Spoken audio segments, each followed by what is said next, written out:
go. It's like an old Jerry Cheevers mask almost, eh? What up, Mike? Toronto. VK on the beat. Check. I'm in Toronto where you wanna get the city love. I'm from Toronto where you wanna get the city love. I'm in Toronto, Mike. We wanna get the city love. My city love me back for my city love. Welcome to episode 1477 of Toronto Mic'd. Proudly brought to you by Great Lakes Brewery, a fiercely independent craft brewery who believes in supporting communities, good times, and brewing amazing beer. Order online for free local home delivery in the GTA. Palma Pasta. Enjoy the taste of fresh, homemade Italian pasta and entrees from Palma Pasta in Mississauga and Oakville. The Toronto Maple Leafs baseball team, the best baseball in the city outside the Dome. I'll see you at the home opener at Christie Pitts on May 12th at 2 p.m. Wendell Clark and I will be there. We got a Blackhawks fan here. RecycleMyElectronics.ca. Committing to our planet's future means properly recycling our electronics of the past. The Advantaged Investor Podcast from Raymond James Canada. Valuable perspective for Canadian investors who want to remain knowledgeable, informed, and focused on long-term success.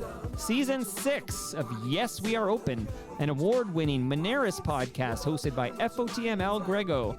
And Ridley Funeral Home, pillars of the community since 1921. Today, making his Toronto Mic debut. And to tell me all about Brighton Rock, Greg Fraser. Welcome, Greg. Thank you very much for having me on. Well, what a pleasure. When did you become a Chicago Blackhawks fan? Born and raised. I was born in dark ages of 1963 in a northern town of Sault Ste. Marie, the home of Phil and Tony Esposito. So well, that'll do it, right? Yeah, and Phil, when he first got signed to the NHL, was with the Chicago Blackhawks. And as you know, Tony Esposito became quite the staple, Hall of Famer. So, yeah. Well, I'm jealous because I see on the T-shirt you're wearing 3 Stanley Cups in recent history. Like, what's that like? Yeah, oh, well, I mean, like I said, born in 63, before 2010, they never won a Stanley Cup since 1961. So Right. my entire lifetime. And then 2010, 13, and 15, they won 3. So it was a little mini dynasty. It was unbelievable. It was great times. But now we're back at the bottom of the bottom of the barrel there. But it's okay. Yeah, you had a great run. Dave Boland brought the cup to Mimico. So that's wow. So everyone gets a cup for a day, right? So he brought it to Mimico, the Blue Goose, and that's as close as I've come to seeing the cup here because I'm a Leaf fan, and that last cup was before I was born, 1967. So Right. I'm just jealous. I'm here to tell you, your team has won 3 Stanley Cups in like HD era. Okay, my era is black and white. So. Yeah, I hear you. Well, the Leafs are due. They're due. Oh, yeah, they're due all right.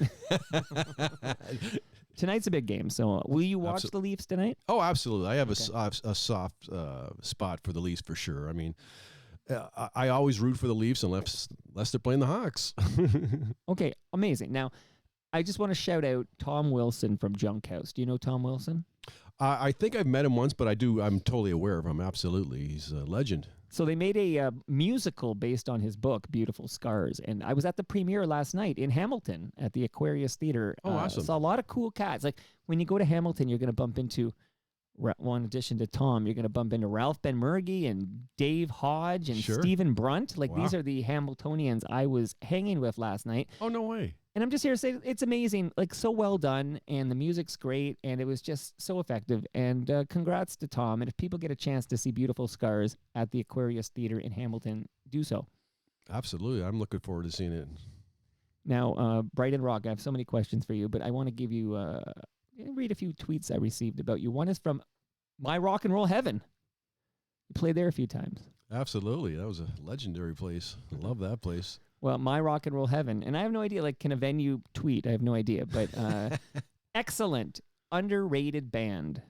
So there's some high praise right off the top before we dive into Brighton Rock. Tobias Vaughn, actually being a little funny here, says it's a terrible candy, but a great book and a great movie. Is there a candy called Brighton Rock that you know of?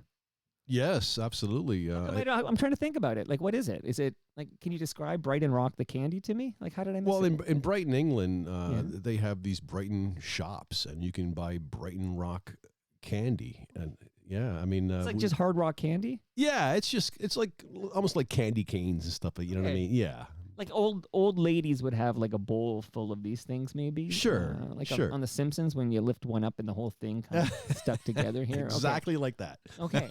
And I'm here to just shout out. Queen's got a great song called Brighton Rock. So Absolutely. maybe off the top, where did the name Brighton Rock? Like, what inspired it? Is it the book? Is it the movie? Is it the song? Where does Brighton Rock come from as a name of a rock and roll band? Well, kind of all of the above. When we first got our record deal, we were called Heart Attack. And the record label said to us, well, we already have a band called Jack Mack and the Heart Attack, so we can't, you have to change your name. Too confusing.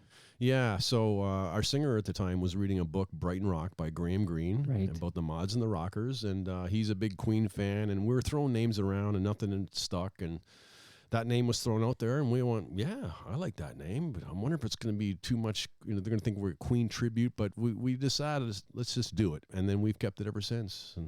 And the rest is history. Yep. Okay, now we got to establish who you are before we get to the Bob Roper episode of Toronto Mic'd, because you and I are connected because you listened to Bob Roper's, like I would say his Toronto Mic'd debut, but it was actually his podcast debut. Like he's never done any other podcast. It's a shame because he's got so many stories. No, it's good because I want the exclusive. Like I like the idea that if you want to hear Bob Roper, a long form recorded conversation, there's one place you have to go. There's nowhere else you can go. Like I like that. It's true. I mean, that's what I love about your show. You have a lot of show episodes where you go behind the scenes. I mean, you've had Kevin Shea on here. He's another guy that was with the rec company. He's got great stories. I'm pretty sure you had Steve Waxman on it. Yeah, I have. Yeah, Yeah, Kevin brought in Steve actually. Well, there you go. He's another guy that worked at a rec company. You know, and those guys are behind the scenes, and they never get talked about enough because the band reaps all the rewards from but the people pushing it and making it things happen, like Bob Roper and Steve and Kevin Shea, they deserve to be noticed, and they're great guys, and I'm proud to call them friends. So you're saying it takes a village? Yeah, absolutely. It takes a village to have a Canadian rock and roll band. Okay, so we are going to talk more about Bob Roper, and we are going to talk more about Kevin Shea. He actually seeded a question for you because he was here just a couple of weeks ago. Yep. And there's a guy for a little while played keyboards in Honeymoon Suite who says hi. I'm going to talk about him in just a moment. But can you give me an idea of when in your life, Greg, do you realize you want to be a rock and roll star? Like, when does it hit you that this is what you want to be, a rock star? Well, I don't know if I just asked the same question twice. Did you catch that? Like, I literally asked the question, and then I said it again, just in case you missed it. Just in case I missed it. Yeah, You're a rock star. You might not be so bright. I'm guilty. I'd say, 2000 and actually, I'd say when I was about 10 years old is when I first I was started. going to say 2000. Greg, how old are you? Around 2000. Around 1973, I started playing guitar, and a couple years before that, a show on TV was The Partridge Family, and I was a big Partridge Family fan. David Cassidy, I loved the way he looked. I loved that he sang, and I loved his guitars. I always, back then we didn't have cable TV or satellite, so there was only a few stations. So you had your favorite shows, and you had to watch it live. Or if you didn't watch it, it's gone. If you missed it, you missed it. That's it. So I made sure, so I always, I loved the guitar, and then around 72, when I was about 9-ish, I started hearing more rock songs, and one particular was "Smoke in the Water," and I'm sure you've heard a lot Deep Purple. a lot of guitar players use that as one of their openings. That opening riff, right? That opening riff is still killer, and there's another one back the same year was "School's Out" by Alice Cooper. Absolutely. And I remember those riffs, like wow. So I air guitar. And then I started getting a little older, and all of a sudden I'm 11, 12 years old, and I started getting into a band called Kiss, and you've heard maybe a lot of other musicians call that like a gateway to, rock and roll. So, I thought they were larger than life superheroes, and I wanted to be that. Like, who was your favorite member? Ace, of course. Of course, Ace Frehley. Okay. Yeah, and and I just thought he was the coolest. He had a lot of swagger on stage, and he had some great melodic leads, and the power. And so I really loved it. And then I came into the Zeppelin, and then it's like I got to do this. So I quit school when I was around 16 years old. To Really? Go on, yeah. How I got a grade 10 education to go. I'm jealous again. That's twice in this episode. Okay, keep going. So I was a full-time musician when I was 16 years old, touring all through Ontario and stuff like that. And I remember. But touring with whom exactly when you're 16? Is this Heart Attack? Who are you with? No. This is a band called Pharaoh, like the Egyptian Pharaoh. Okay, We had like a wicked stage show with. We're dressed up like craziness, but anyways, inspired by Kiss, of course. Of right? course, yes, and yeah. So we toured all through Quebec and Northern Ontario, all over the place, and the band kind of fizzled out. But it was my first taste of writing original music, and then I knew to become a rock star, you had to have your own music. So I ended up joining another band after that called Lennox, and Lennox was based out of Niagara Falls, where I been living since the last 50 years, basically. So Lennox, the guitar player that left, he was a guy named Johnny D, who's now the lead singer of Honeymoon Suite. It's all coming full circle, because when you said you were a 16-year-old and you were like basically full-time musician, I was thinking that's really young, except just the other day. In fact, what is today, Saturday? Yep. Thursday, I'm going to say. 2 days ago, I had a guy in this basement who was 15 years old playing with a band you might have heard of called Spoons. Oh, absolutely. You're talking about Robbie. Rob Bruce. Yeah, great guy. Hi, Rob. Well, Rob says hi. Rob, of course, was with Honeymoon Suite, and I'm going to ask you about Honeymoon Suite soon, too. So. I love that guy. Rob's awesome. Yeah, so Johnny left. He was like the co-lead singer, and he was a guitar player for Lennox, and he left to form Honeymoon Suite. And being that we're all from Niagara Falls, I jumped in there, and they were trying to write originals. And so we ended up making a record with a guy named Mick Ronson. Are you familiar with Mick Ronson? Yes. Yes. Okay. So for those of you who don't know, he was the lead guitar player for David Bowie and from the Ziggy Stardust from Mars times way back then, and he was a producer. So he was a legend, and he produced our record, and with the intentions of getting a record deal.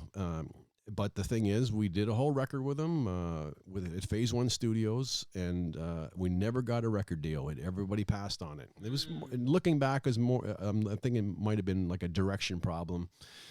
So the singer and some of the other guys in the band, including myself, we all kind of were pulling in different directions. And so when that fizzled out and broke up, I knew I had to start my own band, but I had to surround myself with people who had basically the same influences me, so that the direction would be cohesive. And so I got some guys, and we called ourselves Heart Attack. And but I made a point of, before we went doing any live dates, is to work on originals, have enough songs for a record deal. So somebody came out and seen us, and they said, "Hey, you guys are good. Do you have anything?" As a matter of fact, we do. Wow. So we started recording demos before we did any live dates, before we learned any cover songs, and then we managed to get on the Q107 Homegrown album. Is this 84?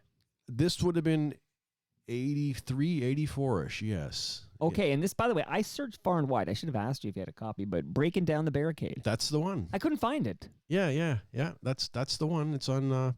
It's on the Q107 Homegrown compilation from 1984, I believe. Yes, yeah, and that's the one. And so that right away we got attention from like record companies and stuff like that.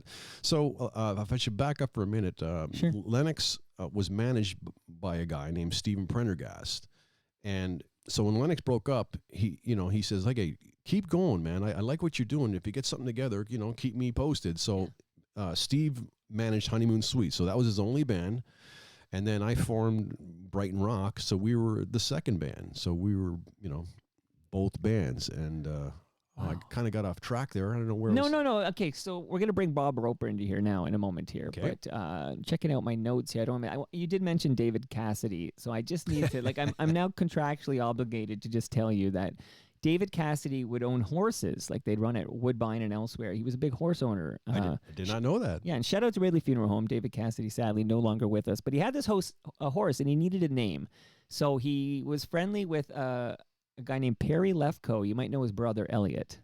You know Elliot Lefko? Any interactions? I'm not sure. Elliot Lefko needs to get on the Brighton Rock wagon here. But okay. Bottom line is, so Perry Lefko was good friends and is good friends with Peter Gross. Okay. Peter Gross was a longtime City TV personality. Absolutely. And he's a dear friend of mine. Peter, I think he now owes me about 25, 26 favors. I'm just keeping score over here. Okay. But what did Perry tell David Cassidy to name his horse? Peter the Gross. So David Cassidy would run a horse named Peter the Gross, named after City TV legend Peter Gross. That's awesome. And on the live stream, live.torontomike.com, I want to shout out Basement Dweller because he points out Susan Day played a mean tambourine. Okay. Oh. She crushed it on the tambourine. Absolutely. She was an early crush for me, actually, Susan Day. So thanks for reminding me of the Partridge Family, which, by the way, came up organically on Thursday with Rob Pruce and Bob Willett, because we were kicking out bird jams and we were talking about, we could kick out songs from like bands and people who are like have names of birds in the title. And then I think Rob said, yeah, like the Partridge Family, because of course Partridge is a bird. There you go. Lots of Partridge Family talk on Toronto Mike here.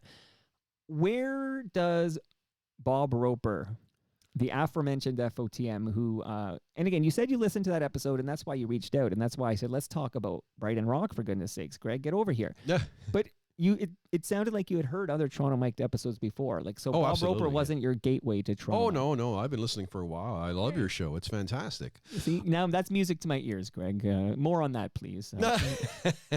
Well, Bob Roper, like, I'm pretty sure he was the one that signed Honeymoon Suite. So he was our manager, my manager at the time, Steven, was going, hey, I got this other guy you got to keep your eyes on. And then we got on the Q107 Homegrown contest. Right. So he was well aware of who we were. And then, we got some more songs together. So then we had to, do some showcases and stuff like that. So once we did do a showcase for Bob, and I remember he definitely wanted to hear us, and he liked what he heard, some of the originals. Yeah. He wanted to see us live, but so we had to throw something together. I can do something next week or 2 weeks from now. So we had to throw a show together. So it was, I forget where it was, might have been Mississauga or something like that. So we get this place, and sure enough, there's a snowstorm. Right. So like we get there, and there's like 8 people in the crowd, and it's like, oh my God, well, hopefully Bob doesn't show up. Maybe he can't make, because we'd hate for him to see this, right? Sure enough, there's Bob, and we play like half a set, and then our sound system, our PA system cuts out and stops, and now we got to stop. It's like, oh my God, what else could go wrong, right? Right. Bob loved it. He goes, man, you guys got all the energy. I love your attitude. You got some good songs. You guys are on your way. Keep it going. Send me some more songs. And then he signed us. And, without guys like Bob Roper, our last record was released in 1991. So that's over 30 years ago. Right. So the fact that you still even remember my name or the band's name, that goes back to guys like Bob Roper, for taking a chance on us, because he could have passed. I mean, the guys like that back then, when record companies had the muscle, they're getting bombarded from bands like daily, from demos. Sign my band. Look at me. But enough about the Killer Dwarfs. But for Bob to take a chance on us, especially at that time, because we were a harder edge band, harder rock, and that wasn't always a sure thing on radio. And radio was huge back then. It was everything, that and much music. So he took a chance on us, and it paid off. And we were lucky enough to do 3 records with Warner. Wow. And, got to tour all through North America and Germany and England and stuff like that. So, yeah, thank you, Bob Roper and Kevin Shea and Steve Waxman and Stan Kuhlin and Roger Desjardins. Too bad he's not around. That guy would have endless stories for you, man. Legendary. I missed another one here. Okay, so Warner, and, this is a question. So Warner is known in this country as WEA? Yep. Okay. Warner Electra Atlantic. Okay. Do you have any idea why that is? I should have asked Bob Roper that when he's here. I can ask Kevin Shea next time he's by. But what was the deal there? Like, why is it called Warner in the States, but up here called WEA? I'm assuming because instead of trying to have 3 record companies like Warner and Electra Records and Atlantic, they just kind of combined it, merged it, and. But that's less competition to sign a band like Brighton Rock. Yeah, and what's the same thing in Europe was the same thing. WEA International. So we were on WEA Records, but in America we were signed with Atlantic, Adco Atlantic. So yeah, for the first record. So I'm gonna kick out a song from Young, Wild, and Free, which is your debut album with WEA. And thank you, Bob Roper, for signing Brighton Rock and making Greg Fraser's day here. But can you please shout out who is in the band at this point? So is it still the original member from '82? Like the original members from 1982? Yeah, like when the band got signed, we had Johnny Rogers on keyboards, Stevie Screebs on bass, Jerry McGee, who's no longer with us, on lead vocals, and Mark Camerzan on drums, and myself. You're the guitarist. I'm the lead guitar player, and we did 3 records, and yeah. Okay, let's get into some music. Let's hear some Brighton Rock, and then I have more notes along the way and more questions, obviously. But Awesome. Let's open with this one.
Came to rock, Greg. Yes, indeed. Now, you know, you pointed out, sadly, Jerry McGee no longer with us. That's him on lead vocals, right? Gone far too soon. I did not realize he was only 58 when he passed away. Yeah, it's such a tragedy. Yeah, miss that guy. Yeah, dearly. That's awful. That's awful. But tell me a bit more. So this is the debut album, Young, Wild, and Free, and this is your first single. Is that right? That was the first single and first video, and that put us on the map. It was a very exciting time for us. As you know, back then in the mid '80s, you know, Much Music, MTV were huge, and our dream was to be on there, to be on Much Music and MTV and stuff like that. And sure enough, we got on there, and it was very exciting for us, you know. And back then, that was huge to be on video, like a station like that, because it could put you across the country immediately. It's everything, right? It's everything, and those days are gone. I mean, radio's pretty much dead. It's just it's all classic rock. They don't really break any new bands anymore. Video doesn't really exist. There's no video channels that people are glued to anymore. So it's hard to really get noticed. But back then, it was everything. So, you know, for us to be on Much Music, and all of a sudden we're going out west and people know who we are. It's like, wow, this is incredible. Who was here? Mo Berg was here talking about when Much Music started playing. I'm an adult now. And yeah, all of a sudden, overnight, from sea to shining sea here in this great country, kids are listening to your music. It was like the most popular radio station in the country. Absolutely. I mean, and the thing about that too is it turned me on to music that I wouldn't normally listen to, because you never knew when your video was going to pop on, and I always was curious, so I just leave it on all day. And if they did play it, I want to hear what they were going to say. That was the thing. Okay, what are they going to say? You know? Right. But in the meantime, you're hearing other stuff that I wouldn't necessarily listen to on the radio stations I would listen to, because I'd listen to more rock orientated. But all of a sudden they're playing, Culture Club and the Thompson Twins and stuff. Going, hey, I like this kind of stuff too. I'm a sucker for well-written songs. So did you like Spoons? I absolutely loved the Spoons. Oh, for sure. Great hooks, great songs, great keyboards. You have to say that. Keyboards were the whole part of that. I mean, the keyboards were the reason why that band went as far as they did. But oh no, the Spoons were fantastic, man. Great band. So I'm digging, kicking out these jams with you. I'm going to play one more from the first album before I read the question from Kevin Shea. So here we go.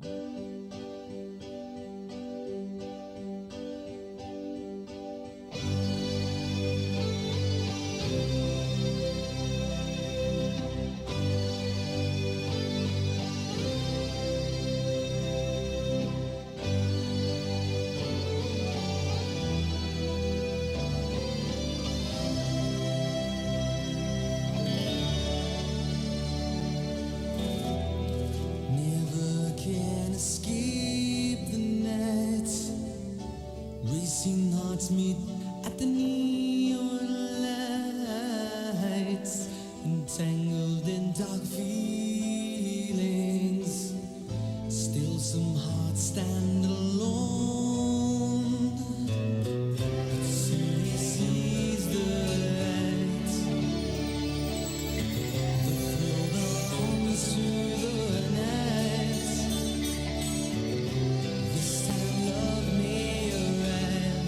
It keeps him alive. So alive. Can't wait for the night. Can't wait for the night. Can't wait for the night. You know it's alright. Thirst for action. This sound brings me right back, man. Like, just to timestamp everything, this is 1986 that Young, Wild, and Free comes out, and this song is called Can't Wait for the Night. Yep, and that song was one of the initial demos. That particular song was pretty much what got Bob Roper's attention. That chorus, he said that chorus is a hit. Can't wait for that, and so keep that up, Yeah, so this is bringing back a lot of memories. Well, a lot of memories any thoughts that pop in your head as you listen back, just share them. Like, don't worry about stomping on your own song. This is your episode, but it's almost like pop-up video. If you have a thought on a song or something you hear in the song you want to point out. Well, it's I don't normally listen to my own music, and so this is a lot of memories are flooding back, like making the video for this, and like I'm actually getting kind of goosebumps here right now. Love it, man. As we're talking. Mission accomplished. Yeah. Okay. Yeah, this was such a great time. To realize your dream is just starting to come true, and things are happening, and everything was so exciting, and all of a sudden going to a mall and somebody recognizes you, and it's like, what? This is awkward. Like, are you sure? No, I seen you much music. So, oh my God. And that's when our manager goes, from now on, you guys must be camera ready. Because you never know, don't be walking around in your sweatpants and stuff like that. You got to be camera ready in case somebody recognizes you now. So. Wow, it's all changed for you there. Yeah. And this song, okay, so and I don't know what this means in Canada. You'll tell me now, but this album was certified gold. It was certified gold, but we never actually, that became gold after we broke up. Our second record is gold. We do have...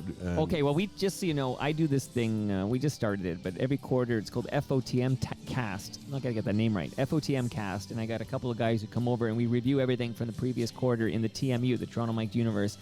So next FOTM Cast, we'll be talking about this, but I did play a song from the next album to tease this, because we all remember a song in a moment. But just before we get to the album, take a deep breath. I got to read the question from Kevin Shea, but I'm also trying. Can you help me understand? So, who's playing? What radio stations are playing this? Like, is Hits FM playing this? Yeah, Q is playing this for sure. Q was playing it. Hits FM was just starting too, as a matter of fact. So they were coming shout out to Paulie Morris. Paul Morris, from yeah. the White House of Rock. Yeah. Yeah, so they were just starting as our record was releasing, so it was all new territory for us. So yeah, they would play us, and the rock stations across Canada would play us, and thank God for that. I mean, it was such a fantastic time. It was so exciting, like I mentioned, and then you mentioned about the gold record. If you look at there's a picture of us receiving a gold record, and you'll see Kevin Shea in the picture. So it's awesome. I was sent a picture of you receiving a gold medal, and I just want to shout out somebody else who's in the photo because he sent it to me. Let me give a big... Actually, there's a lot of people I could ask. So the guy who sent it to me is Bruce Barker from Rock 95. Love that guy, Bruce. Fellow FOTM. He sent me this photo, and the band's in it, but you know who else is in here? Pat Tabler, Dwayne Ward. These are Toronto Blue Jays that are in here. Absolutely, and it's funny because they actually, our third record, Love Machine, they both sing on that record with us. So we have a song called Hollywood Shuffle, another one called Bulletproof, and we have these group chants like, whoa. Okay, slow down. This is huge, okay? This is huge. So Toronto Blue Jays, Dwayne Ward, and Pat Tabler. Oh, and this gets Paul even Hey, better. Okay, hold. I want every detail. Oh. But I know they went to Metalworks and they cut backing vocals That's right. out. And I gotta see if I've loaded up here. Mike, did you do your job? Okay, so Hollywood Shuffle they're on. Yeah, and Now this is the third. This is the third album Hollywood Shuffle. Right? Third one, but another song called Bulletproof. Okay. I don't have. Okay, Especially. Okay, I'm sorry. I'll play. I have Hollywood Shuffle. I can play it now, and then you can tell me every detail about Dwayne Ward and Pat Tabler. Okay. Okay. So this is the third album, so we're out of order now, but.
Are they in there?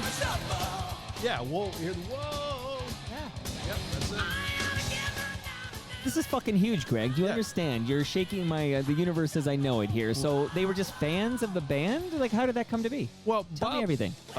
Bruce Barker, he's a great rock and roll fan, but he's a great sports fan too. So he would merge, So he would say, you have no idea, like a lot of these athletes, they all want to be rock stars, and and a lot of the rock guys wanted to be athletes. 100%. And there was another guy that really wanted to meet us. We never hook it up. Was Dave Steeb. Wow, Yeah, I would have shut this thing down, man. Yeah, he was a big fan of us, but Dave Steeb, big Brighton Rock fan, wanted to be on a track. He wanted to be on. He when we were recording, he was kept trying to come down in the studio, but he could never get down there. But I must mention the song "Bulletproof." You know what? Is it on YouTube?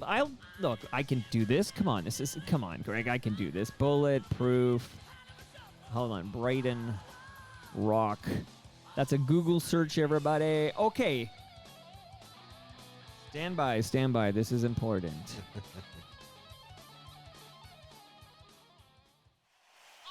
Oh, it's a live version. That's the live version. Oh, we don't want the live version. Yeah. Well, they're not in the video. Okay. Well, hold on. We're gonna go back and find this album cut. I'm gonna show you a little video. Listeners can't see that. Okay. There's me, Eric M, and Dwayne Eric Ward. M. Dwayne Ward. This is massive, man. Yeah, Like, I'm a huge Blue Jay fan, especially from back then. We're playing catch there. Here, that's amazing. I'm trying desperately in real time to find this song. Okay, so I just want let me go to YouTube here. Bear with me here, but tell me more about Blue Jays and the Brighton song. Rock. One of the other songs was called "Bulletproof," and then there's a football. We used to call them football chants to get all the guys together. Whoa! So when Dwayne, he was middle relief before. Hanky would come in, right? 100%. He was a setup guy for Hanky. Right. So when they announce the pitcher and he starts entering the field, the pitcher can pick the music that they come on to. Right. That's the song. So when Dwayne Ward would come out during the World Series, this is what you heard. You heard my guitar riff playing from Bulletproof as he's walking onto the field, and now pitching middle relief, Dwayne Ward. The 1992 World Series. Yes. So when he's walking out on the field, you're hearing my guitar playing. Oh my God, check it out, that's me. And he goes, you know what? You deserve a World Series ring as far as I'm concerned. Okay, that's huge. Yeah. So Ward was amazing. Amazing. Oh God, he was amazing for sure. But he used to love hard rock, and this song would pump him up. He goes, and the title, he goes, "I'm bulletproof. I'm gonna go up there, and I'm so that would be his motto." And it was fantastic. And then when they won the World Series, it was huge for Canada, but it was exciting for us because we kind of felt like we were part of it in a small way, you know. And You were a part of it. Big way. What are you talking? Stop being so humble. So Dwayne Ward, who typically, and he pitched amazing in that World Series, as I recall, but he would typically set up Henke. He'd pitch the 8th. That's right.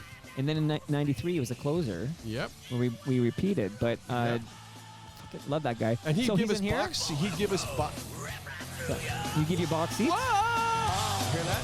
Okay, so in that chorus, just so I'm clear here, and this is important because we're going to talk about this at the FOTM cast. Yep. Both Pat Tabler and Dwayne Ward are in that chorus? Right. You hear the band guys going, whoa, and Pat Tabler and Dwayne Ward are doing it with us. We're all together sharing a mic. You know, Dwayne Ward, I'm not surprised for some reason, but I'm shocked Pat Tabler was down with it. I didn't know he was a metalhead. Yeah. Well, he liked all music. But Dwayne, we became closer. We kind of hung out with Dwayne Ward. He would give us box seats for free. We go down and watch a Jays game and hang in the box. And, we just go out and hang out and go meet after a game. Let me see if I can pick out Dwayne's voice. Oh, yeah, for sure I hear it. Come on. How can you miss it? But we'd miss him after games. Hey, man, what was the Texas Longhorn? I guess he loved this Mexican restaurant. So we'd meet him after a game. Like, all right, man, we'll see you there. You know? Yeah, that was awesome times for sure. Goodness gracious. Just amazing to hear that story. And I got to say big thank you to Bruce Barker because this photo sparked all of this. I'm just looking at the photo now, and I saw this photo. I'm like, how the heck is this photo at Metalworks with Brighton Rock and Dwayne Ward and Pat Tabler? Yeah, But you just told the story. Yeah. Yeah, Okay. Bruce was awesome for that. I mean, I remember one time we had a celebrity baseball game. It was like the Rock and Roll All-Stars against the Rock and Roll Media. So you'd have different guys in different rock bands. So it would be Brighton Rock and Honeymoon Suite and we'd be playing against the media. So we'd I need more. You need more.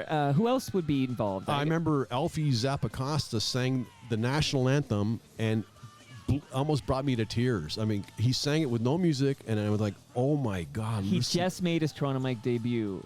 He just did last month. Yeah. Oh, Alfie Zappacosta. what a voice! I go, "Holy man!" I'll never forget that. But we were playing against like an 18-year-old Eric Lindros, and then the Rock and Roll Media was Rick. John Derringer was on there, and what do you call it? From Whatever happened to that guy, right? Yeah, Coach's Corner, Ron McLean. Ron McLean, yeah. Yeah, all those guys, and that was all through Bruce Barker. I mean, he was quite He was the the man. connector. Absolutely. Good guy, good FOTM. I hope you're listening and getting your props here, Bruce. Big Bruce. Okay, shout out to Bruce. Not as big as he used to be, though. Yeah, love you, Bruce. The ever shrinking Bruce Barker. Oh, I know. Can barely see him, the Invisible Man. That's right. That's right. Love the Blue Jay mix with the Brighton Rock there. And again, so we did skip. But here's a question. So I'm reading the article. Like, this is an actual article that Bruce Barker saved. Because, when you're in the paper with Dwayne Ward and Brighton Rock and, of course, Pat Tabler, who was money when the bases were loaded, right? Yeah, What did he bat? 500 of the bases loaded or something like that? He was something like that. unbelievable. Yeah. Unbelievable. Great first baseman, too. But you want to know what the headline is? The headline of this article, Greg, this is, I need answers here. It says, Brighton Rock readies 4th release, Love Machine. Okay? That's the headline of this article. But didn't you tell me a moment ago only 3 releases? Or Well, we had a 4-song EP before we actually did That's the 4th one. Yeah. Okay, because I know Love Machine, that's what we just heard from Love Machine. That's the 3rd. And it's funny because we went out of order, so we talked about the first album, Young, Wild, and Free. Right. And then we played songs from Love Machine, which came out in 91. But there's an album in the middle with a huge jam. Like, it seemed to be everywhere. I was thinking, where was I hearing it? And I think I was hearing it on top 40 stations. Sure. We'll get that in a minute. Like CFTR. Yep. Okay. Because I listened to a lot of 680 CFTR at this time, 1988, when this album's released. So here's what we're going to do. We've been talking a lot about baseball. There's a rock star who played a lot of slow pitch, and he might have been in that rock and roll game. I don't know. But I'm thinking about Rick Emmett from Triumph. Rick Emmett loves playing baseball. Yep. So did he ever play ball with you? Did you ever play Rick? We played hockey together. Yeah. Hits FM, speaking of which, we had a hockey team, and we played against the NHL old timers. So Rick would be on our team, and Gowan and guys from Coney Hatch and and Brighton Rock and stuff like that. And we play against the old timers. I remember facing off with like the likes of Norm Ullman and Eddie Shack was the referee. I remember him chasing me around trying to cut my hair on the ice. He had scissors. I was like, why would he have scissors on him? Well, like Brutus the barber, I think. Yeah. Which is good, by the way, which is a great segue to Jake the Snake, who I'm going to get to in a minute. See, Okay. These are all my WWF wrestlers, but this guy goes by Jake the Snake. He's a good Hamilton guy. We're going to get to him in a minute. Remember those ads? Like you see, you got chocolate and my peanut butter. And the guy's got, you got peanut butter and my chocolate. And then they taste it and I'm like, this is a great combination. Yep. Like, to me, that's music and sports. Absolutely. I love it when they mash up like here. But what I'm giving you is this book. It's right there for you. It's the history of Toronto Maple Leafs baseball. They play at Christie Pitts, and their home opener is on May 12 at 2 p.m. And by the way, I'll be there. Everybody listening, there's no ticket, okay? You just show up at Christie Pitts, which is Bloor and Christie, and you watch a great baseball game, and then you're going to see some cool FOTMs. And the reason I brought up Rick Emmett is because he's going to be there. So Rick Emmett will be there. We'll honor him before the game. Wendell Clark's going to be there. Rick Vive is going to be there. Stephen Brunt's going to be there. Steve Pakin's going to be there. Mike Epple. I almost called him Mike Emmett. But, I mean, some real cool cats. So you're invited too, Greg. Everybody's invited. Absolutely. I just finished listening to your episode with Rick Emmett. I know it was a while back, not too long ago, but it was fantastic. Yeah, and matter of fact, Brighton Rock got a chance to tour with Triumph in Canada, and that was their final tour. And as a matter of fact, the very last show they had when they broke up, we were opening for that show. I mean, and because of that, we got, speaking of dreams coming true, opening for Triumph, we got to play Maple Leaf Gardens, the Montreal Forum, Ottawa Civic Center, Halifax Metro Center, Quebec Colisée, Kitchener Gardens, London Gardens, you name it, So thank you, Rick Emmett. Amazing. And another band you open for is going to come up when I read Jake the Snake's question. So thank you, Rick Emmett, and he'll be at Christie Pitts May 12. Come out and say hi to us. I'll have my gear there, so I'll be recording. So that's the home opener for the Toronto Maple Leafs baseball team. You got your history book. Awesome. You got some fresh craft beer from Great Lakes Brewery. You bring that home. And where is home these days? Niagara Falls. Still okay. Good for you, Niagara Falls. So you're bringing the beer. Awesome. So I was pretty close to you yesterday when I was in Hamilton. Okay. So you got your beer. You got your, in my freezer upstairs is a large lasagna from Palma Pasta. They're in Mississauga and Oakville. So I've been hearing about this on your podcast. I'm curious. You're going to try it now. Nice. Let me know what you think. Awesome. Peter Gross highly endorses it, so you'll enjoy it. Thank you so much. We've already shouted out Ridley Funeral Home, but they did send over a measuring tape for you, Greg. You never know if you got to measure something. Okay, you got to measure myself for a coffin? Is that what we're doing? Or As you wish, as you wish. Shout out to Ridley Funeral Home. There's a wireless speaker courtesy of Moneris. This card goes with that speaker. It's because like Christmas here. What's it is going like, on? you know what? Too much swag. I'm taking half of it back. Too much for you, my friend. I feel guilty. I should have brought you something. You didn't bring me anything? Jesus, I gotta search through my car between the seats. Got to be something. Got any coffee left in the coffee cup there? Okay, but why am I giving you a wireless speaker from Moneris? Moneris doesn't make speakers because Moneris wants you to listen to season 6 of Yes, We Are Open. This is an award-winning podcast from Moneris, and it's hosted by Al Grego. And I took a note on the latest episode. They're dropping episodes from season 6, and Al went to Canmore, that's in Alberta. That's the home of Sarah and Joe Titus. They own Going With the Grain, and we learn about their small business. They restore hardwood floors in Canmore, and they're a husband and wife team. And there's a great story there. They've been doing it for over 20 years. There's been struggles along the way. Al gets the whole story, and we get to enjoy it on season 6 of Yes, We Are Open. So you can listen to that. Awesome. I appreciate that. Thank you. Well, while I got you subscribing to podcasts, get your financial life in order by subscribing to the Advantaged Investor podcast from Raymond James Canada. It doesn't matter, Greg, if you manage your own financial investments or could always use some help. You can always use help. I needed to know, like, what is this TFSA? What's that? Like, what's an RESP? Oh my goodness, our RSP is the whole mix there. So lots of best practices and advice on the Advantaged Investor. And I'm sure, Greg, back in Niagara Falls, you've got a drawer full of like cables or old devices or old electronics, possibly. Absolutely. Don't throw that in the garbage, Greg. I'll come to Niagara Falls and I'll get you. You're going to go to recyclemyelectronics.ca and put in your address and find out where you can drop it off to be properly recycled. So the chemicals don't end up in our landfill. You got it? Got it. Kevin Shea. heard you were coming on. He says, hello. Hi, Kevin. And Miss then- you, buddy. And well, I can broker the deal. We can hang out with Kevin maybe at the Leaf game tonight. Kevin, could you get 2 tickets for me and Greg, please? Hurry. But he wants me to ask you about Monica Schnarr. Yes. Okay. What can you share with the listenership about Monica Schnarr? We have a video for a song called "One More Try," and that's probably one of our biggest singles. Should I kick it now? That is, I think that's Sure. I think that might be if you go find 100 random people in a subway and you play all of your songs, the one that will, I think, hit the most is this one. Okay, my opinion here.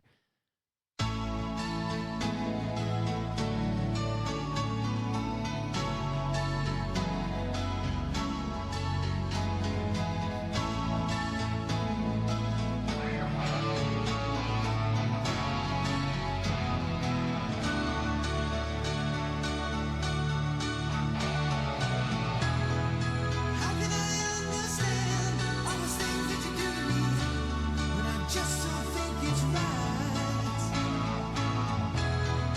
When I look into your eyes, I gotta run away from them, 'cause I just can't win this fight. Ooh, I can't even reach you, but you're gonna hear what I've got to say.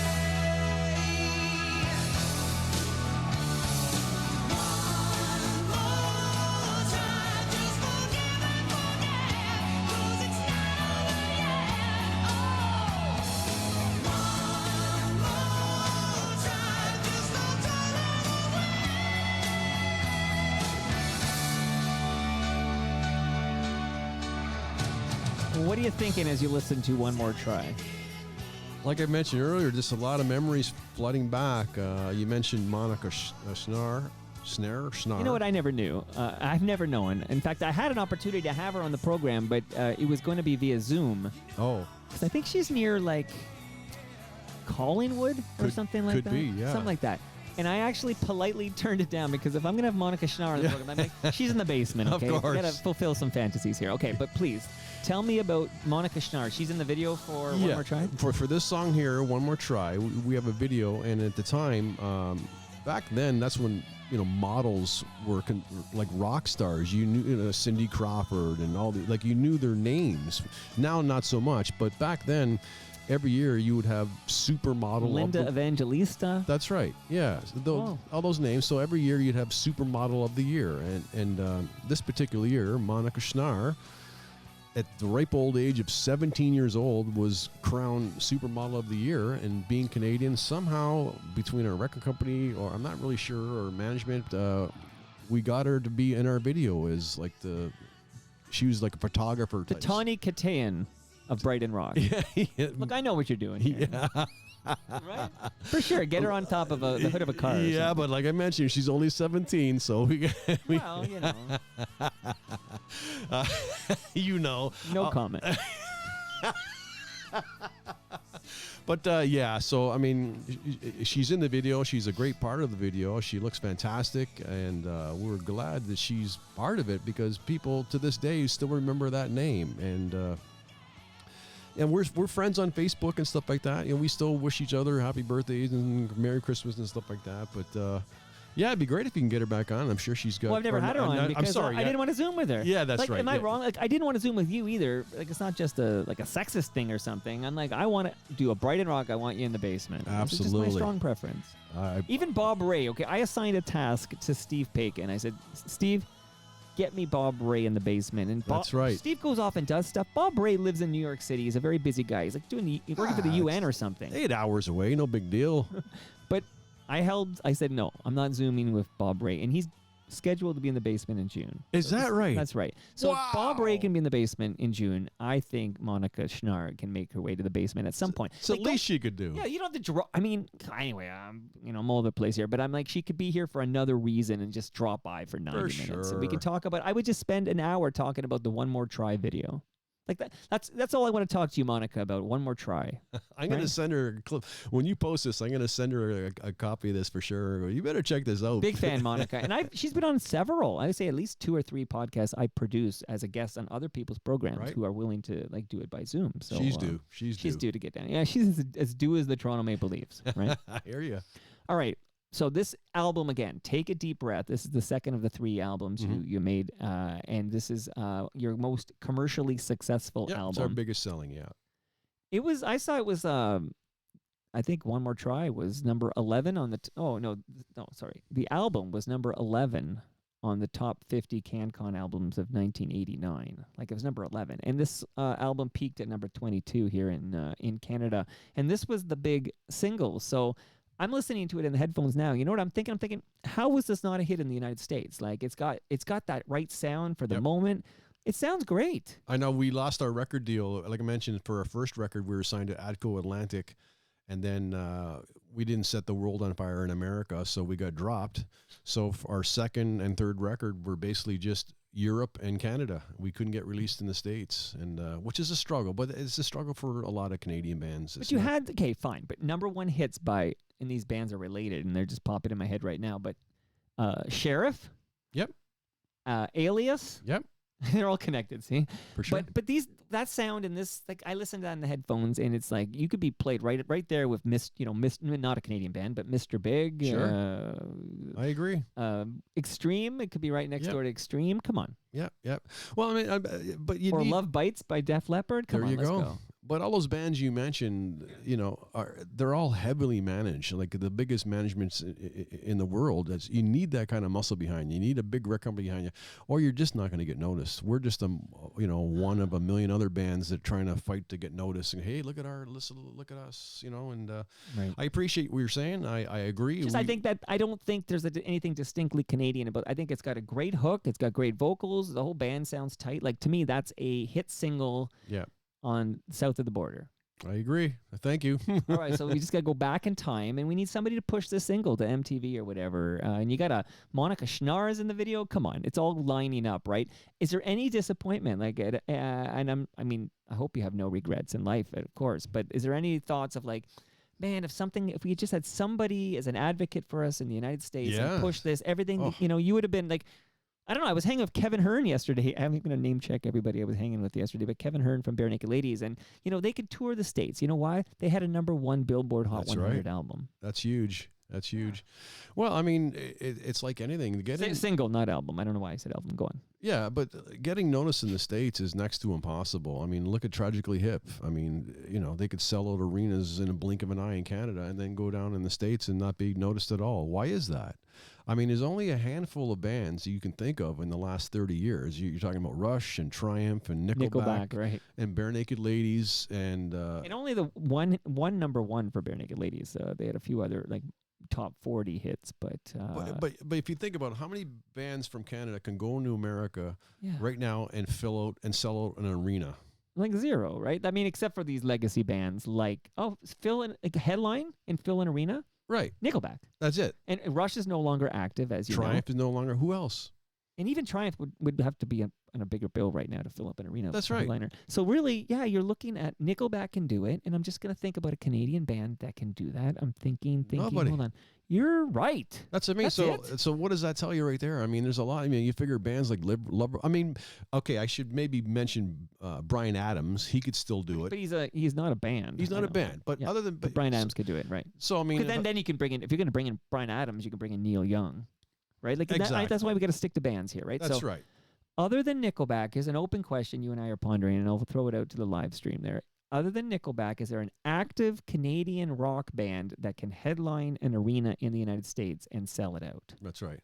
Okay, I don't think there is. Yeah, and then what does that tell you? I mean, this is 70s, 80s, 90s, all the 2000s, and there's especially still with this bullshit version of the Guess Who I keep hearing about. Oh, Jesus, you've been following that drama? Yeah. Wow. Of course, Robert Lawson keeps me posted, but now they can't even play songs that Burton Cummings wrote. What are your feelings on that? Do you think? Here's what I think.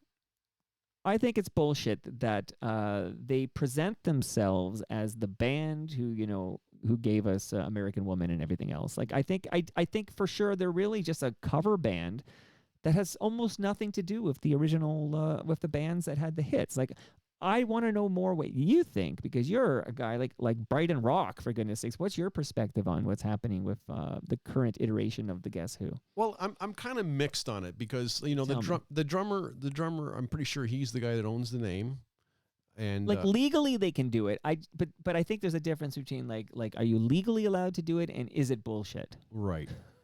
Well, I mean, it's kind of tough.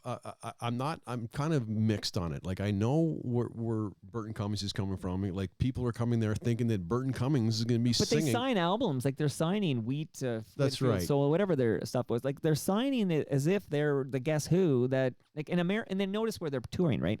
They're not touring anywhere savvy enough to know that this is like a pale imitation of the actual Guess Who. Like they're playing places in America where they don't really know better. That's you know right. What I mean? That's right. Like Yeah. they're preying on the ignorance, and I think I think Cummings pulled that move, which will cost him a lot of money in the wallet. But I feel like that was like the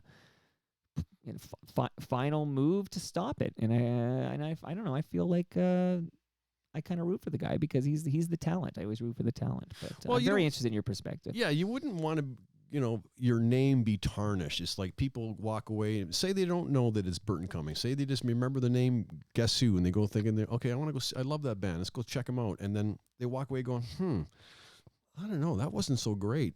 And now that reflects on Burton Cummings. So it's Jim Cale who owns the name. He owns the name. The drummer is actually unable to tour most of the time, but Jim Cale owns the name. So legally they're fine because if you own the name, you own the name. If like who owns the name Brighton Rock? Do you own it?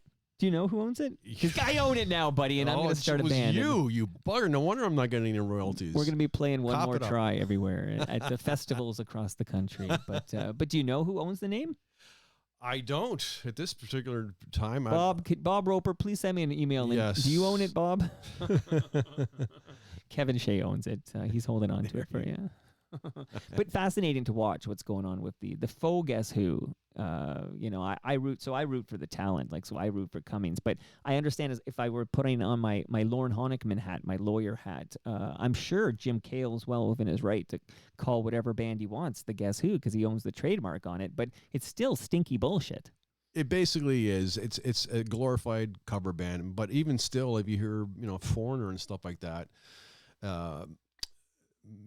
Mick Jones, the guitar player, he barely shows up to any of the gigs anymore, if any. So there's lots of times you go see Foreigner and there's not one original guy on stage. But having said that, I did see them in the casino in Niagara Falls a few years ago. Yeah. And they were fantastic. Like, I was blown away how good. Like, the singer was unbelievable. So at that point, the name is not being tarnished because the people are walking away going, wow, that was great. I really enjoyed that. Are the Guess Who doing that right now? Are people walking away going, that was unbelievable, or that was okay? And I think that's where Burton Cummings is coming from. It's like, hey, we have a legacy, and you're tarnishing that legacy, And so, I mean, if they were to present it like as founding member of Guess Who, maybe make a point of doing that and keeping Burton Cummings and Randy Baxham's names out of it and making it clear, I'm sure it wouldn't be an issue. Stay tuned. Fascinating. Shout out to Robert Lawson. We'll keep our eye on this one here. Jake the Snake, I teased him earlier, so I want to get this out before I ask you more questions about One More Try. And then you can say to me, can we get off One More Try already? That's my goal. It's all good. It's all good. I'm a Macho Man guy, by the way. Oh, yeah. Okay. Well, he was a big baseball player himself. Absolutely. Yeah, you know the story. Okay. And now shout out to Stu Stone, who produces Dark Side of the Ring there. Does a lot of those interviews you see on Dark Side of the Ring. Jake the Snake, not Roberts, though. I don't think it's Roberts. He says, nice. This is me tweeting that Brighton Rock episode is happening. He says, I remember their first big gig, Honeymoon Suite in Brighton Rock in Hamilton, Ontario at Cops Coliseum. I drove by it yesterday. It's got a new name. Yeah, I know. They were used to fill the arena for the filming of Bob Dylan's movie. Hearts on Fire or something? Hearts of Fire or something? I'm going to give you the right name. This is an important program. We don't mess around here. Hearts of Fire. That's right, yeah. And then he says Brighton Rock also opened for Boston at Cops Coliseum. That's right. And that was a dream come true. Okay, tell me about that, because Midtown Gord can't wait to hear this episode. He's seen you many times at Rock and Roll Heaven, and he said he saw you open up for Boston at Cops Coliseum in '88. What was that like? Well, it was the beginning show of the Boston tour for them. So this was like their final, I guess, rehearsal. So what they did during the day, they set up all the lights in the sound system, and they did a complete rehearsal of the show to nobody.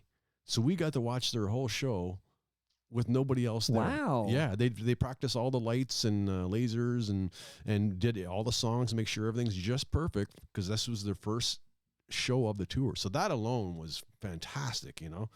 And got to mingle with the guys a little bit backstage. Couldn't be nicer. I remember they were playing ping pong. I got a big kick out of that. I said, wow, look, these rock stars playing ping pong of all things, you know. But that was unbelievable. I mean, when the Boston record first came out, I think it was 1986, so I was like about 13 years old, and the guitar and everything, that record, to this day, I still consider it a master. Oh, not 86. You mean 76. right. 76, yeah. So, and this is with More Than a Feeling on it? More Than a Feeling and Long Time. You know, Kurt Cobain was nervous about releasing Smells Like Teen Spirit because he said that the guitar part sounds too much like More Than a Feeling. Oh, really? And when you hear it now, like, more than a feeling, more than a feeling. Is that right? And you can hear it in Smells Like Teen Spirit. Oh, well, now I'm going to have to listen to that. Which is another single Kevin Shea had to push to Canadian rock stations. Attaboy, Kevin. He's the reason why you heard the word Nirvana. Did you know Kevin Shea's the baby on the cover of Nevermind? I knew that. Yes. That's a fun fact. He'll never live that down. See, I know you know Toronto Mike. You could roll with it. I'm digging this. Helix is another big favorite band of Jake the Snake. You want to talk about Helix for a moment? Sure. I played in Helix for a little over 3 years when Brighton Rock broke up. This was going right into the grunge area. So why did Brighton Rock? That's the big question. Why did Brighton Rock break up? When our third record was getting released, everybody that signed us and was part of pushing Brighton Rock at the record company were no longer there. So it was all a new breed of people. So the writing was on the wall that we weren't going to get the push we did for that record. And we desperately needed American management. So our dream was to get American management and an American record company behind us, because we were just signed exclusively to a Canadian label. So it means we're dead in the water in the States, and we really wanted to break the States. So we asked them if they could let us go and pursue that. So eventually they did let us go, and we had some interest down, some major management down there, and it was looking good. Then it kind of fell through, and then it all kind of fizzled out. And this was like 1992, right when grunge was starting, and it's like, let's take a break and just... Yeah, your sound, I was wondering how that affected your sound, because, you hear about bands, I don't know, like Poison and stuff, and they kind of had to... Yeah, this grunge sound didn't jive with the hair metal. No, well, the new kids of today, all the new high school kids, they didn't want to hear that old stuff. They wanted to hear their favorite new bands, which were grunge. So everybody that our genre of music got kind of pushed aside, and rightly so. I mean, this happens with every generation. I mean, when the 80s were kicking in, people didn't want to sound like the 70s. That sounds too dated. You didn't want to sound like Deep Purple. You didn't want to sound like this and that, right? You wanted a new, fresh sound. And that's what was happening in the 90s. Kids wanted to identify with their new bands and stuff like that. So, yeah. And did you listen to the Brian Vollmer episode of Toronto Mic'd? I haven't got a chance to listen to that, but I'm sure there's another guy that's got some great stories. I mean, Helix did some major touring all through Europe, toured with Kiss and stuff like that. So, yeah, he's got a great stories behind him for sure. Absolutely. Did you ever win? Did Brighton Rock? How many Junos were Brighton Rock nominated for? We were nominated for Most Promising Group first, Most Promising Group of the Year, and we lost to this little band called Tragically Hip.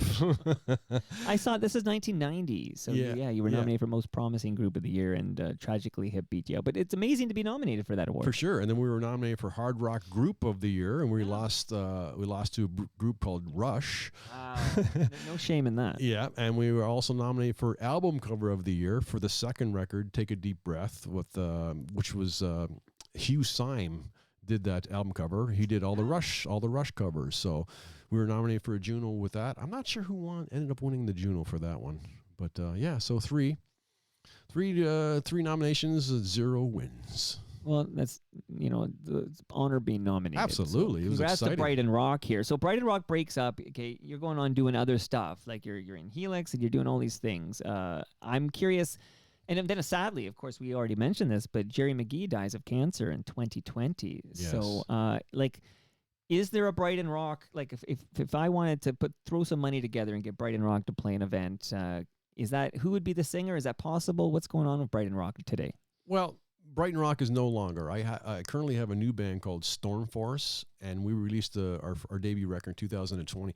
But without Jerry, to me, it's not Brighton Rock. I mean, and not only that, there's nobody that can sing when he sings. He's got an incredible register in his voice that not too many people can sing. I mean, he hits anybody that's a vocalist out there. He can hit high E notes and not falsetto. That's in his real voice.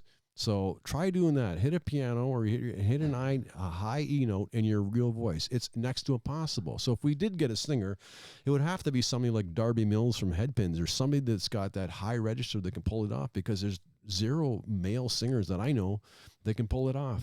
I mean, even when I was in Helix, when I first joined. Ballmer's like an opera singer or something, isn't he? And he goes, hey, we should do a couple of Brighton Rock songs. And then he started trying to sing along to One More Try, and he realized he can't hit those notes either. Fascinating. Brian's a fantastic singer. Like you mentioned, opera train. He's got but not anybody can, it's like Stephen Perry from Journey. Not too many people can sing like that, There's only a handful. Well, they found a Filipino guy who can do it. That's right. That's what I mean. You had to go all the way to the Philippines to get somebody that could do it, Shout out to the Philippines. I want to play another Brighton Rock song before we wrap things up. Sure, because right. One More Try. So One More Try, just to go back to that, because I really do want you to say, can we get off One More Try already? No, bring it on. I love it. But it was...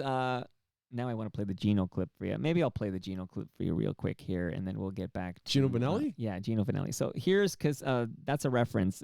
People who listen to the Lexicon episode will get. So this is a minute of Gino on Toronto Mic'd here. I love it. Well, that's ask me the question, we'll do Wild Horses. I was going to actually, because I tried to go in chronological order the sun here. goes down on the Arizona plain. The wind whistles by like a runaway train. Hey, it's a beautiful thing.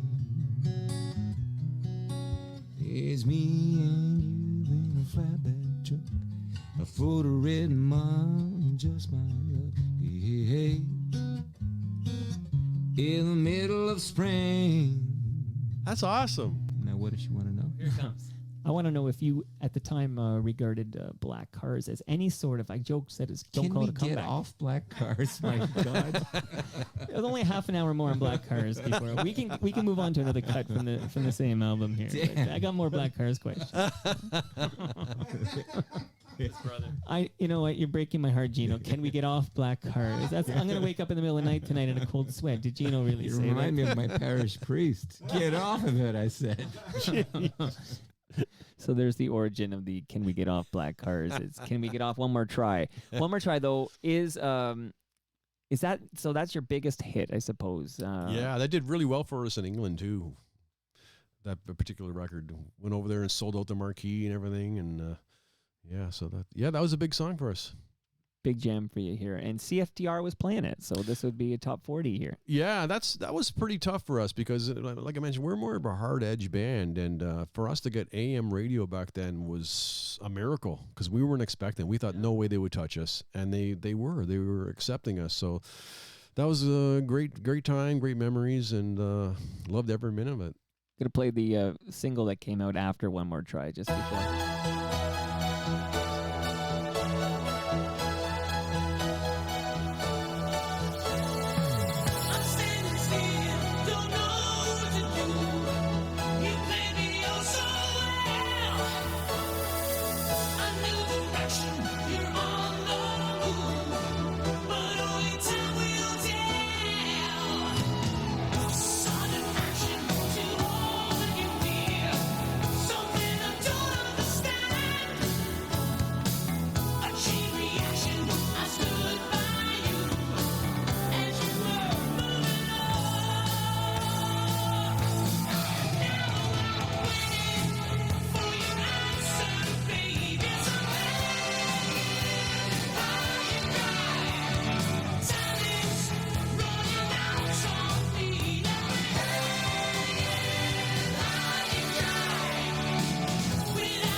Hanging high and dry.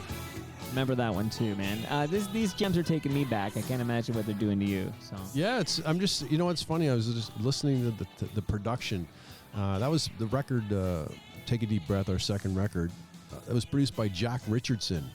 And for those of you who are not aware, Jack Richardson is a legendary producer who managed or produced The Guess Who. He managed or produced early Alice Cooper and stuff like that. So when you, speaking of the Junos, when you have Producer of the Year, you're winning the Jack Richardson Producer of the Year award. So yeah, and yeah, I'm just thinking about Jack right now. He's got a son, Garth Richardson, who's a legendary producer. You should maybe get him on. You probably have to do Zoom, though. He's out in Vancouver. Well, you know, I'll make exceptions for the severely geographically challenged people like that, for sure. But he did Rage Against the Machine and stuff like that. So he engineered our first record, Garth. So he's got some great stories, too. Absolutely. Basement Dweller on the live stream talks about Storm Force. He says they sound great. I heard a couple of the songs on YouTube, but he also says Phrase Gang was also great. And that's my solo group. I had two records, Phrase Gang, Fraze, Phrase Gang. We did. You can get it on Spotify and on YouTube and all that stuff. Yeah, we did 2 records. Second one was mixed and produced by Bo Hill from 80s fame. He did, Rat and Winger and all those bands, and Warrant and all those 80s hair bands. He's a big. Wow. When you listen to Round and Round by Rat, that's Bo Hill's production. So. Wow. And speaking of Jack Richardson, he also produced Sword's Sweet Dreams album. Yes. Yeah, he did. Do you remember that's when Max Webster. I don't know if it was Kim Mitchell's first record, or was it still Max Webster? He did that song Battle Scar. Of course, with Rush. That's Garth. That was Jack. Kim was on the program and we talked about it. Absolutely. Yeah. And Jack Richardson is the one that produced that. He was the one that got the all the drum kits, all the 2 drum kits, which was unheard of back then. Having trying to mic up 2 drum kits and 2 basses and guitars, and that's all. Jack Richardson wrangled that all together, and that's a killer Canadian staple song for sure. I thoroughly enjoyed this, man. I loved going back in time and getting the full story, like the origin story, how it all ends, the complete Brighton Rock story. I hope you enjoyed yourself. I did. Thank you so much for having me on. I really appreciate this, and looking forward to maybe talking to you again in the future. And if you're ever in the Niagara Falls area, let's get together. Have a couple of brown pops. I'm in. We can get some Great Lakes Brewery over there. Now, Storm Force, if somebody wants to hear more or maybe catch Storm Force somewhere, give us the Storm Force on the way out here. Give us. Yeah, we have a website, stormforce.ca, and we're all the platforms, Spotify and Amazon and iTunes, stuff like that. Yeah, check us out. Not to be confused with Space Force. That's different. Storm Force. Is, Storm Force. We got a new record we're working on right now, hoping to have it out in the next 6 months. One more try for you, Greg. Here we go. Fantastic. You're not winning a Stanley Cup this year, but you've won 6. We've won many more, but all before I was born. So I don't know if I should brag about that. There's only 6 teams back then. Like, I always think, we won the Grey Cup. It's like, there's like 8 teams or something. Like, odds are you're going to win a Grey Cup or 2 along the way. I hope everybody enjoyed this in the live stream. And you're now an FOTM, friend of Toronto Mike. Thanks, Mike. And don't leave without your lasagna, because I want the full review of the Palma Pasta lasagna. Sure. It's amazing. And that brings us to the end of our 1,477th show. Nice. You can follow me on Twitter and Blue Sky. I'm at Toronto Mike. How can we follow you, Greg? I'm on Facebook, just Greg Fraser. I think I got a couple of... I got hacked there the one day, so I started a new one, but I got unhacked, so I got 2 profiles there, and Instagram and Twitter and all that stuff. Follow them both, okay? Much love to all who made this possible. That's Great Lakes Brewery, Palma Pasta, RecycleMyElectronics.ca, Raymond James Canada, the Toronto Maple Leafs baseball team, Moneris, and Ridley Funeral Home. See you tomorrow. Another musician will make his Toronto Mike debut tomorrow. It will be Kip Harness making his Toronto Mike debut. 2 o'clock on the live stream, by the way, Basement Dweller. If you want to make an appointment to be there, I'd love it. See you all then. 8 years of laughter.